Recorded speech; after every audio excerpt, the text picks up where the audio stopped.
हिंदी व्याकरण के सीरीज में आप सबका बहुत बहुत स्वागत है।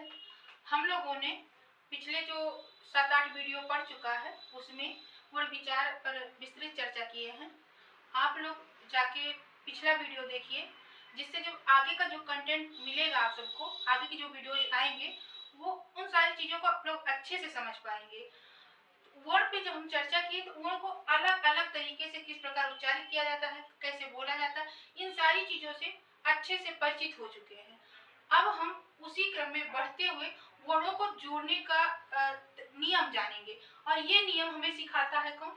संधि। व्याकरण में संधि के माध्यम से हम इस नियम को जानते हैं कि वर्ण जुड़ते कैसे हैं। तो आइए जानते हैं कि संधि क्या है। संधि संधि जो ये शब्द है, इसमें दो देखिए, इसमें एक उपसर्ग लगा है और एक धातु है। तो उपसर्ग क्या है? इसमें सम उपसर्ग है, और इसमें धी, ये जो है धातु है। ये सम क्या है? ये उपसर्ग है। प्रश्न यहाँ से बन जाता है कि सम क्या है? उपसर्ग है, और धी क्या है? धातु है। ये एक पॉइंट यहाँ पर आपका प्रश्न है।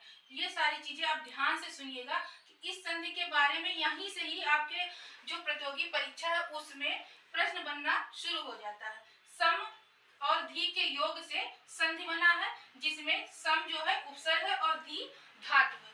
और इसमें व्यंजन संधि, अगर कोई पूछता है कि संधि में कौन सा संधि है, तो इसमें व्यंजन संधि है। कौन सा संधि है? व्यंजन संधि है। ये सारी चीजें जो इसमें है, जितने भी वर्ड इसमें यहाँ लिखा गया है, ये सारे एक प्रश्न है प्रतियोगी परीक्षा के दृष्टि से। अब हम जानेंगे कि इसका अर्थ क्या होता है। सम का अर्थ होता है पूर्णता, पूर्णतया, और धी का अर्थ होता है धारण करना। अर्थात जो पूर्णता को धारण कर ले, पूर्णता को धारण कर ले। अब क्या पूर्णता को धारण कर लेता है, इसको जानने वाली बात है।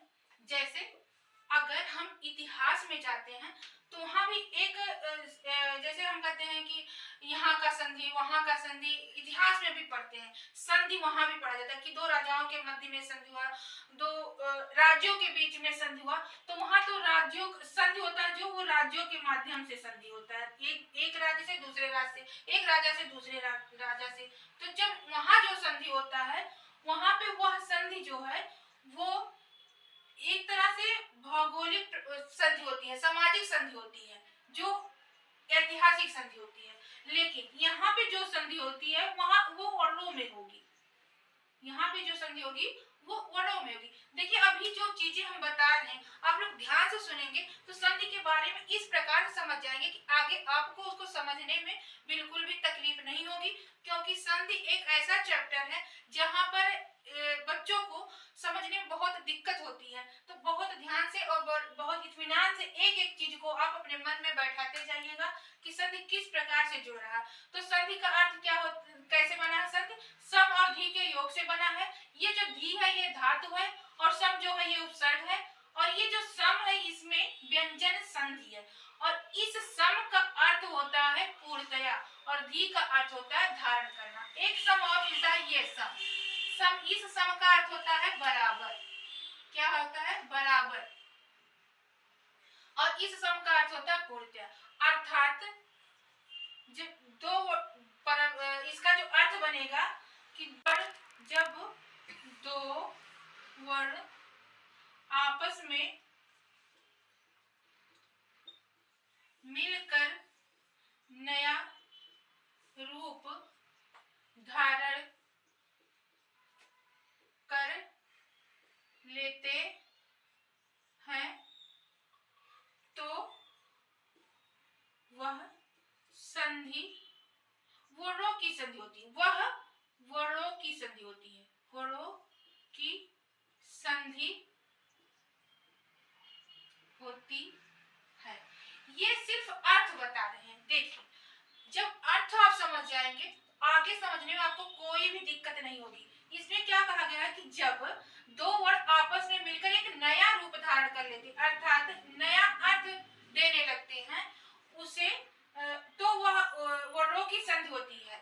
यहाँ पर जो हम जो राजा महाराजा का एक में संधि की बात करते हैं कि सामाजिक संधि हुई है, राजनीतिक संधि हुई है, एक देश से दूसरे देश की संधि हुई, लेकिन जब यहाँ पर वर्णों की संधि होती है, वर्ण एक दूसरे से मिलते हैं, तो वहां पर वर्णों की संधि होती है। अब इसकी परिभाषा हम जान लेते हैं कि मुख्य रूप से इसकी परिभाषा क्या है, किसकी, संधि की। यहाँ से आप लोग लिखना शुरू करिएगा, यहाँ तक आप बार बार वीडियो लौटा कर देखेंगे, समझ में आ जाएगा। और यहाँ से भी आपको प्रश्न देखने को मिलेगा, जैसे संधि में कौन सा उपसर्ग है, तो ये सम उपसर्ग है, कौन सी धातु है, धी धातु है, इसमें संधि में कौन सी संधि है, तो व्यंजन संधि है, और इसका अर्थ क्या होता है, इसका अर्थ होता है पूर्णता मिल जाना। अब हम लिखते हैं परिभाषा। आप लोग अब यहाँ से लिखना शुरू करिएगा, यहाँ तक तो आप लोग समझ लीजिए अच्छे से कि इसका अर्थ क्या होता है। ये परिभाषा है जो मुख्य रूप से परीक्षा की दृष्टि से बहुत ही महत्वपूर्ण होता है, और आपके समझने के लिए भी परिभाषा होती है, इसलिए कि आप लोग जो परिभाषा, जैसे आज हम पढ़ रहे हैं तो हमें याद हो जाता है, लेकिन बाद में दिमाग से उतर जाता है। जब हम परिभाषा पढ़ते हैं, उसके नियम पढ़ते हैं, रूल पढ़ते हैं, तो हमें समझ में आ जाता है कि क्या कह रहा है। तो परिभाषा क्या कह रहा है कि दो या दो से अधिक वर्णों के, दो या दो से अधिक वर्णों के मेल से, अधिक वर्णों के मेल से होने वाले विकार को संधि कहते हैं, संधि कहते हैं। अभी ये देखिए, ये परिभाषा है, मुख्य रूप से संधि की परिभाषा यही है। ये कह रहा है दो या दो से अधिक वर्णों के मेल से होने वाले विकार, विकार का अर्थ होता है परिवर्तन। ये समझिएगा आप लोग कि विकार का अर्थ परिवर्तन, कैसा परिवर्तन होता है। अब हम देखते हैं, जैसे शब्द है, एक शब्द लेते हैं विद्यालय, विद्यालय। अब इसमें ये विद्यालय शब्द किस प्रकार से बना, देखिए, एक शब्द है विद्या और एक शब्द है आलय। विद्या का अर्थ होता है ज्ञान, और आलय का अर्थ होता है घर। ये दोनों शब्द अपने में एक अर्थ प्रदान कर रहे हैं, लेकिन संधि कह रहा है कि दो वर्णों के मेल से जब एक नया रूप धारण करता है, यानी यहाँ पे देखते हैं कि ये देखिए, यहाँ पे आ निकला और यहाँ पे आ निकला, और दोनों मिलकर दीर्घ आ का निर्माण किया। और इस प्रकार से ये जब ये आ यहाँ आता है, तो यहाँ पर विद्या, ये हलंत लग जाता है, और यहाँ पर हमें लय मिलता है। तो और अब हम इसको जब जोड़ेंगे, तो यहाँ पर हम लिखेंगे, देखिए यहाँ पर आया विद्या, और ये दीर्घ आ है, तो यहाँ पर उसका मात्रा लग जाएगा, और प्लस में लय हो जाएगा, और जब हम जोड़ते हैं तो बन जाता है विद्यालय, विद्यालय। अब विद्या, अब यहाँ पे कैसे अर्थ कैसे दिया, यानी ये नया रूप कैसे दिया, विकार कैसे उत्पन्न हुआ, कि जो ये विद्या है इसका अर्थ तो ज्ञान होता है, आलय का अर्थ घर होता है, लेकिन जब ये दोनों एक साथ मिलकर विद्यालय शब्द का निर्माण किए, तो वहां पर एक नया शब्द बना विद्यालय, जिसका अर्थ होता है कि ज्ञान का घर। इसी प्रकार से इसका ये वर्णों का मेल होता है। ये जानिए कि संधि क्या होता है और किस प्रकार से विकार उत्पन्न होता है। उसी में अब हम जानेंगे कि संधि का नियम क्या है। ये जानेंगे संधि का नियम, संधि का नियम। अब ये जो नियम है, ये आपको समझने में बहुत ही मदद करेगा। देखिएगा, संधि जो है ये हमेशा दो वर्णों में होता है, संधि हमेशा दो वर्णों में होता है, दो वर्णों में होता है।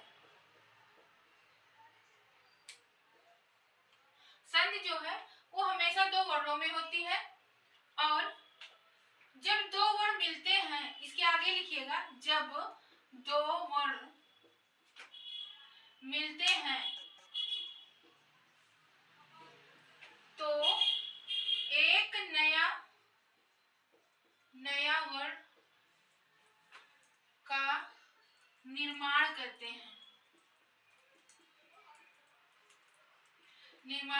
हैं और जो ये नया वर्ण मिलता है वो हमेशा जो नया वर्ण होता है वह हमेशा अपने आगे वाले वर्ण के साथ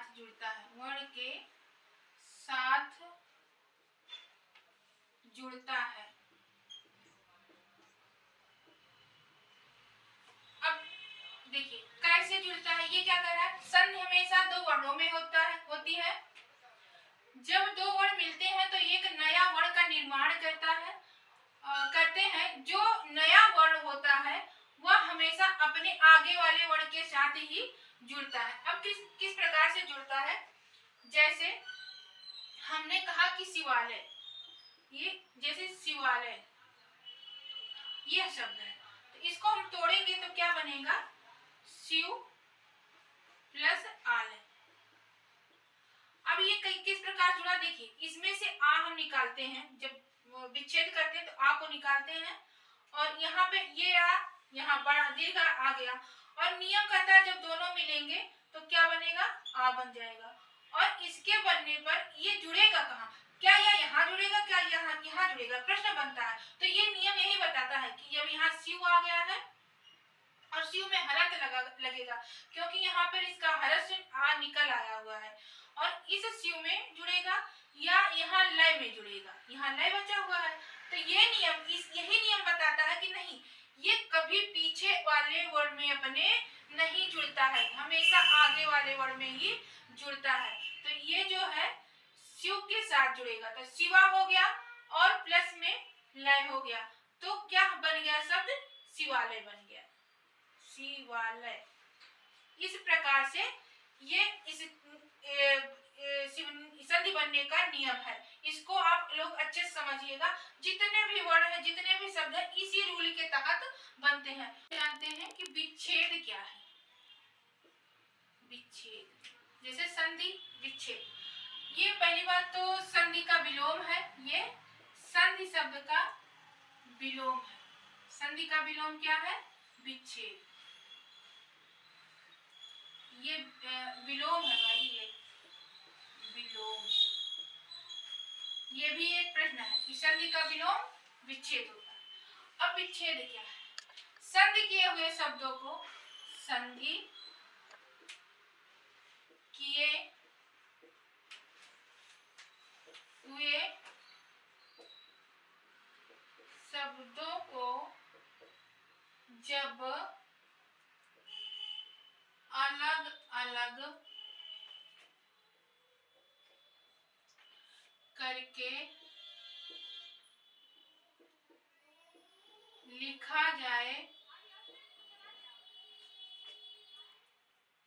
लिखा जाए तो वह विच्छेद होता है।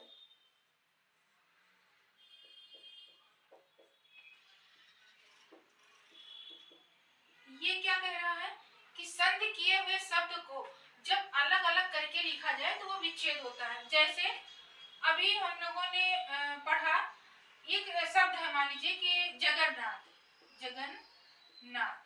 इसका लिखने का नियम अलग है, उसको तो हम लोग पढ़ेंगे।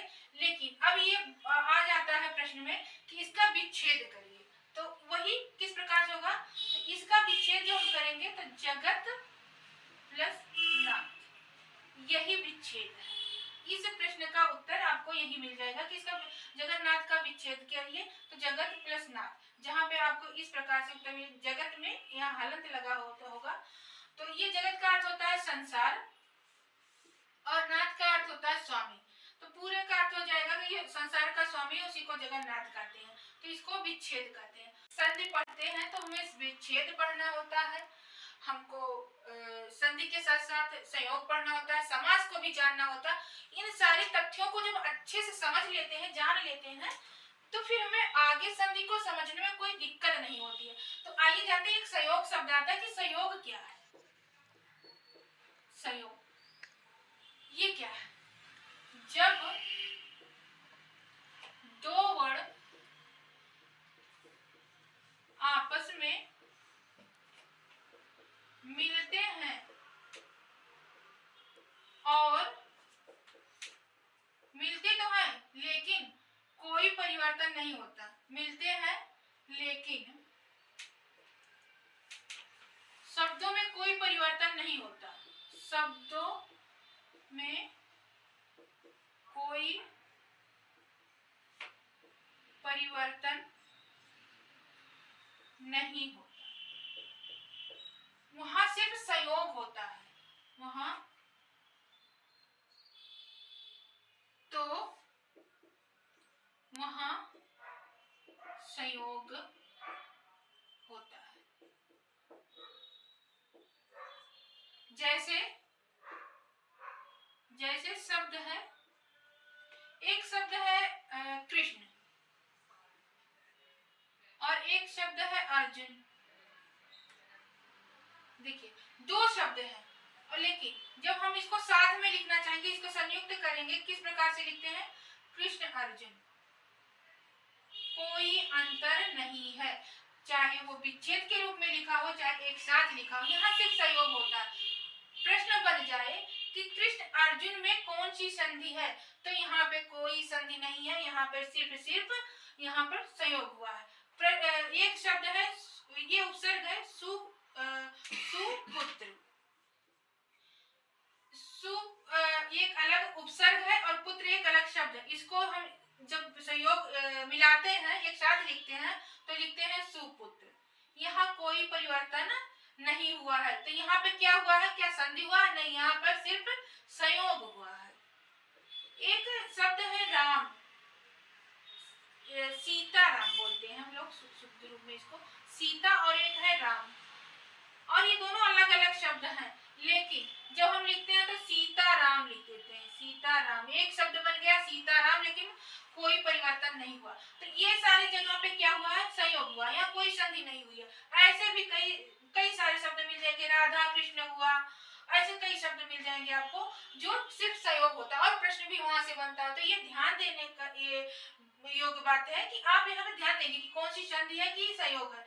तो और एक चीज और है, आपको बता दें कि ये समास भी इसके साथ थोड़ा सा समझ लीजिए। बाकी विस्तृत चर्चा समास का समास की क्लास में करेंगे, लेकिन समास है क्या, जब हम संधि पढ़ रहे हैं तो थोड़ा सा समास के बारे में जब जान लेते हैं तो तीनों में हम अंतर कर पाते हैं कि संधि क्या है, संयोग क्या है और समास क्या है। देखिए समास जो है, समास दो पदों के मेल से, दो शब्दों या पदों के मेल से, दो शब्दों के मेल से होने वाले विकार को समास कहते हैं। अब समास कहते हैं। ये क्या कह रहा? दो शब्दों के मेल से होने वाले विकार यानी परिवर्तन को क्या कहते हैं? समास कहते हैं। जबकि हमने संधि में क्या पढ़ा कि दो वर्णों के मेल से होने वाले विकार को संधि कहते हैं। जैसे कह लीजिए, जैसे एक हमने कहा राजा का पुत्र, और इसको जो हम समासिक शब्द बनाएंगे तो राजपुत्र लिख देते हैं, राजपुत्र। यहाँ पे दो शब्द मिले, एक राजा और एक पुत्र, दोनों मिलकर क्या निर्माण कर दिए? राजपुत्र। इसके बारे में विस्तृत चर्चा हम समास वाली क्लास में कर लेंगे, बस हमको ये समझाना था। यहाँ दो शब्द मिल रहे हैं और संधि में दो वर्ण मिलते हैं। तो ये भी एक प्रश्न है कि जब दो वर्णों का मेल होता है तो संधि बनता, समास बनता है कि संयोग बनता है? तो आपका उत्तर होना चाहिए संधि बनता है। और जब दो पद मिलते हैं या दो शब्द मिलते हैं तो संधि बनता है, समास बनता है कि संयोग होता है, तो वहां पर समास बनता है। आइए तीनों को एक साथ में जान लेते हैं कि संधि, समास और संयोग में क्या अंतर है। हम देखते हैं कि संधि, संयोग और समास में क्या अंतर है। ये है संधि और फिर होता है संयोग और समास। संधि, संयोग और समास में अंतर। संधि में क्या है कि संधि में दो वर्णों का मेल होता है। संधि में दो वर्णों का मेल होता है और नवीन परिवर्तन होता है। नवीन परिवर्तन होता है। जबकि जो संयोग है, इसमें वर्णों के मेल से कोई परिवर्तन नहीं होता। वर्णों के मेल से कोई परिवर्तन नहीं होता, कोई परिवर्तन नहीं होता। और समास में दो पदों के मेल से परिवर्तन होता है। दो पदों के मेल से परिवर्तन होता है। इस प्रकार हमने संधि, संयोग और समास में अंतर समझ लिया है। अब उम्मीद करती हूँ आपको संधि अच्छे से समझ में आ गया। संधि के प्रकार,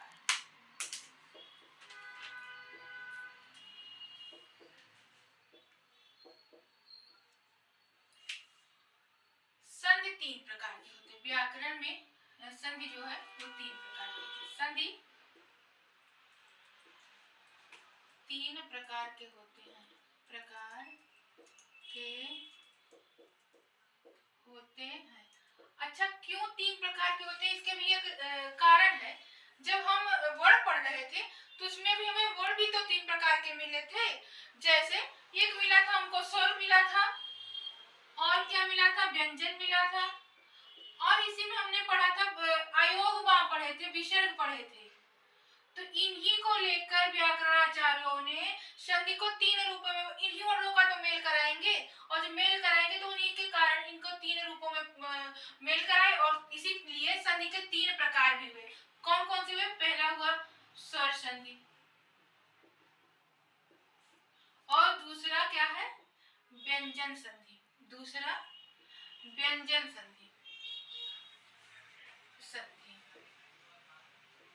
और तीसरा कौन सा है, विसर्ग संधि। विसर्ग संधि। अब ये स्वर संधि क्या है, व्यंजन संधि क्या है, और विसर्ग संधि क्या है? तो स्वर संधि जो है, जब स्वर से स्वर का मेल हो, स्वर से स्वर का मेल हो तो क्या हो जाएगा, स्वर संधि हो जाएगा, स्वर संधि।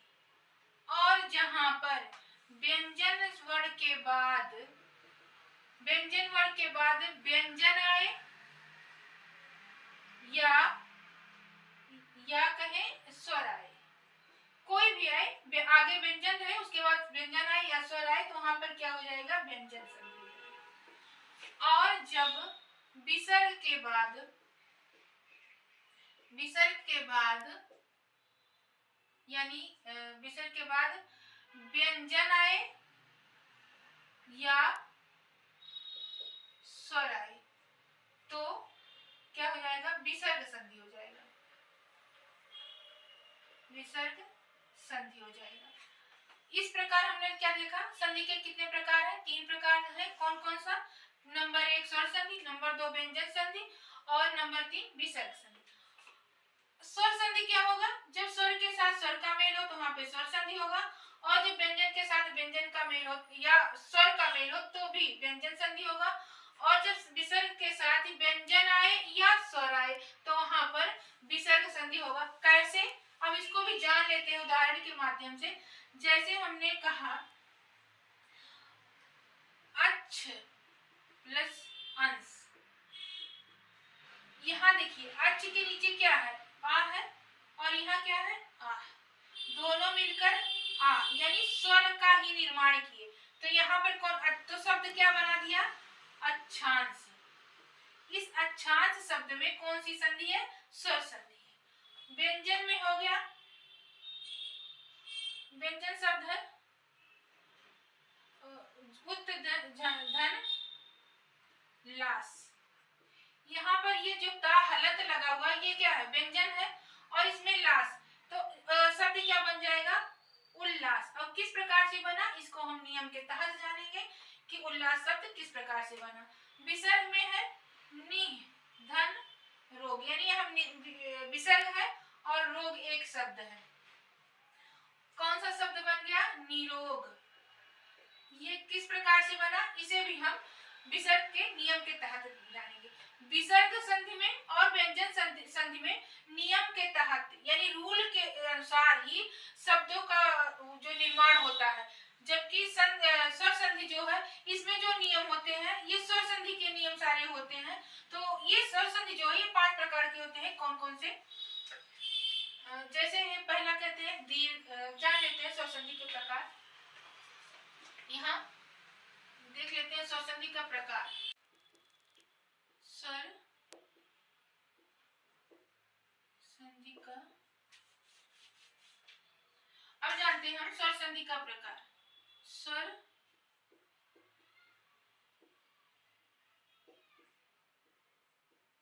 प्रकार, ये जो स्वर संधि है ये कितने प्रकार से, देखिए संस्कृत में तो 7-8 संधि है, जबकि हिंदी में 5 है। स्वर संधि कितने प्रकार से हिंदी में पढ़ते हैं हम लोग, 5 प्रकार से। पहला कौन सा है, दीर्घ संधि, दीर्घ संधि।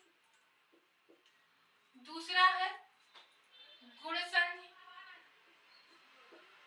स्वर संधि लिख लेते हैं यहाँ, स्वर संधि, गुण स्वर संधि। तीसरा है वृद्धि संधि, वृद्धि स्वर संधि। और फिर है यण स्वर संधि। और 5वां है अयादि संधि, अयादि संधि। अब हम एक एक संधि को विस्तृत रूप से नियम के तहत जानेंगे। ये दीर्घ संधि, गुण संधि, वृद्धि संधि और यण संधि, अयाद संधि को, ये 5 संधि है, 1 2 3 4 5। इन सारे संधि को हम लोग एक एक संधि करके अच्छे से जानेंगे। तो आप लोग पढ़िए, समझिए, उसके नोट बनाइए, बार बार पढ़िए, क्योंकि संधि का जो चैप्टर है ये थोड़ा सा टफ होता है, लेकिन जब आप वर्णमाला समझ लेते हैं और उसके बाद संधि समझ लेते हैं तो आगे के जो चैप्टर होते हैं, जितनी भी चीजें होती हैं, बहुत आसान लगते हैं। तो मिलते हैं आप सबसे नेक्स्ट वीडियो में दीर्घ संधि के साथ, तब तक आप सबको बहुत बहुत धन्यवाद।